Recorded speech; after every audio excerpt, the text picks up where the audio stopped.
What are the not-so-obvious signs of depression? Numbness. Sometimes people think that depression makes you sad all the time, but sometimes you just feel numb. You feel nothing. Nothing excites you. Nothing matters. You're just there. I think Inside Out represented it fairly well for a family-friendly movie. When Riley was depressed, joy and sadness were locked out. She just had fear, anger, and disgust to work off of. Inability to cope with making increasingly small decisions. Starts off with big stuff, but it dwindles to being overwhelmed by the thought of having to decide what to have for dinner. I said to the doctor, "I can't cope with anything anymore and I think it's making me depressed." She said, "Actually, it's likely your depression is causing you not to be able to cope with anything." When my friend is suffering with depression, his devoted cat never leaves his side. His cat will briefly use the litter box or grab a quick bite to eat, and then return instantly to watch over Hi Monsieur. In a heartbeat. I can tell when I go to visit that he's dealing with depression just by observing his cat's behavior. Of his furry buddy maintains steadfast vigil. It seems as if the cat is intentionally trying to heal him of symptoms he's attuned to. When I had my cat Tony, he'd do the same. If I was breaking down from manic depression and anxiety, he'd force himself onto my lap or to be held against my chest, and just purr as loud as he could. He'd also hiss or attack anyone who was making it worse, which was at the time mostly my mother. Even though he usually was super friendly towards everyone normally, he was a good boy. My dog does this. He's a little anxiety attack detector. Anytime my chest starts to feel tight and it's hard to think, boom, monsieur, there's my guy, smiling and climbing into my lap. He will push my phone out of the way and force me to take a time out with "Hi monsieur, he's a good doggo." Lack of energy is definitely the main one. Being depressed is exhausting and we seldom have any energy at all, which causes sign number 2. Personal hygiene going out the window.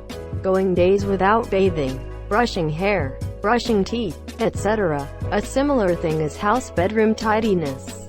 If plates and clothes are piling up, things generally just bring left wherever, not put away. Some obvious ones are listening to sad music, not socializing or socializing a lot, whichever is out of character for the person, and secluding to one room, monsieur. Always check on your family and friend and make sure they know you're there if they want to talk, or just have company. X. Greater than personal hygiene going out the window. Going days without bathing, brushing hair, brushing teeth, etc. This is a big one. People think that when people dress goth with elaborate outfits and jewelry and makeup that they are depressed. That's the furthest from the truth, because depressed people don't spend that much time on their appearance. Even if it isn't the social norm, monsieur, it's the people wearing dirty and stained and smelly sweats with unkempt hair and rough-shaven who are most likely depressed. Not doing anything, just wanting to do something but not being able to, or not being able to settle on something you want to do, so you just end up sitting around all day and suddenly it's 6 p.m. monsieur. Laughing and cracking jokes. Sometimes I'm at my funniest when I'm feeling the shittiest. I probably have a skewed idea of what obvious signs are, as I've spent so long obsessing over depression and its symptoms, treatments and causes. But I feel like a lot of signs are fairly well known these days. The things I find that's discussed the least are the acute physical symptoms. Not everyone gets them, but depression has been linked to all manner of aches and pains. Just general muscle aches and stiffness, constant headaches, fatigue that's outright painful, like you've done moderate physical exercise all day, perpetual flu-like symptoms. There are so many of them, monsieur. The other one is memory problems. Actually, it just feels like your brain is running at 10% efficiency in general, but this is most obvious with memory. Shit just doesn't stick, and retrieval of memory gets spotty, real spotty. I second that. Memory and attention issue. It was one of my first signs of depression, almost as if it was precipitated by apathy. I noticed it in work meetings and struggled to follow along and answer questions. Following that came upset, nervous stomach, poor sleeping, and then finally at its peak the actual mood itself with crying and sadness. I haven't seen it listed yet. Anger. There is a great book by Dr. David Burns called Feeling Good that encourages the reader to adapt to depressive moods through cognitive behavioral therapy. In it he describes depression as an anger turned inwards. Sometimes when we don't know how to cope with our life circumstances, we can set up maladaptive coping mechanisms like berating ourselves. This may have been taught to us by others, or maybe we just picked up on it somehow. To anyone experiencing depression, I would urge you to pick up this book and/or work with a therapist on some of the techniques. What we say when we speak to ourselves is important and can have a big influence on our moods. My wife notices I can sigh a lot in response to undertaking the next task. I'm glad your wife is in tune enough to know when you're struggling. You got a good one there, X. Cutting people off slowly. When organizing your priorities becomes a struggle. When I'm feeling depressed, I tend to see all the little tasks I need to do as a massive block, and end up procrastinating more often than I would like. Not unique to depression though, but feeling overwhelmed by little things can be a sign. Emo. Procrastination is a big one. Anything that can be delayed will be. Sometimes not even opening the mail because it may bring about some other task. A real lack of mental energy. Laziness. Well, perceived laziness. It's not that we don't do anything. It's that our anxiety is so paralyzing that it prevents us from being able to handle doing anything. That's why when people are depressed they will often go days without showering, cleaning, doing homework, etc. It's not because we don't want to, it's because we can't. Irritation and apathy. People with depression are willing to give a lot away. It can seem kind and charitable, but there is a threshold where it's concerning. I've seen a lot of cases in which people give away their belongings before they commit suicide, and no one had a clue. Things you used to like to do just don't really seem worth the effort. Sure, you could read a book or go for a walk or call a friend, but why bother?